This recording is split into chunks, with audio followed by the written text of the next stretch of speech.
माँ रोती रही, पिता बेबस होकर देखता रहा और बेटी चल पड़ी। दादाजी है, क्या नाम पापा जी का? ये मदर है, मदर आपकी तो रो रही है। इससे दर्दनाक तस्वीर किसी भी माँ बाप के लिए नहीं हो सकती, जहाँ कानून तो शायद जीत गया होगा पर माँ का प्यार हार गया, परिवार और समाज के संस्कार को रौंद दिया गया। एक माँ की तड़प बेटी के कानों में ना चुभी हो पर समाज को सोचने पर मजबूर कर दिया है। तस्वीरें राजस्थान के जोधपुर जिले के ओसिया क्षेत्र की है। वायरल वीडियो में देखा जा सकता है कि एक माँ अपनी बेटी के आगे रो रही है, गिड़गिड़ा रही है, पिता बेबस होकर सब कुछ देख रहा है और युवती अपने प्रेमी के साथ रहने के लिए अपना घर छोड़कर चली गई और पुलिस प्रोटेक्शन के साथ प्रेमी के घर में रह रही है।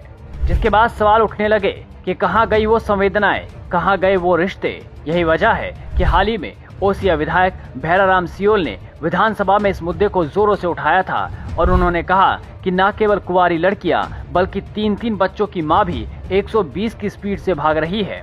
भैराराम सियोल ने कहा था कि ऐसा कानून बनना चाहिए जिसमें प्रेम विवाह करने से पहले माँ बाप की अनुमति होना जरूरी होना चाहिए। और इन्हीं तस्वीरों के बाद ओसिया विधायक भैराराम सियोल ने कहा कि इस बार चुनाव जीतकर मैं खुश नहीं, दुखी हूँ। हमके मैं चुनाव जीत पर बहुत दुखी हो रही हूँ और मैं दुखी इन बात वास्ते हो रही हूँ कि मारे कने 1 महीने में लगभग 15 फोन इन बात वास्ते आवे कि हमारी घर में लुगाई ना आगी या हमारी छोरी ना आगी।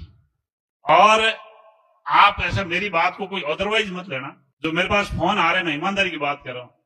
अरे बाप जी कोई 20-22 वर्ष का कोई टाबरिया ना आवे तो बात तो समझ नहीं आवे। 3-3 टाबर मां नावनी हरू की 4-4 टाबर मां नावनी हरू की कई करो बताओ।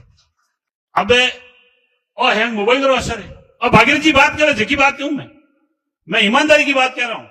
पहली ओपो टाबर रो कोई ब्याह करता नहीं हैंग पूरी आपस में बात करो कि ठीक है कोई टाबरी आपस में बोल गया वेला पूरी हैंग बात करता एक आध कीड़ो हो जाए एक आध टाबरी हो जाए हैंग जमजी की को।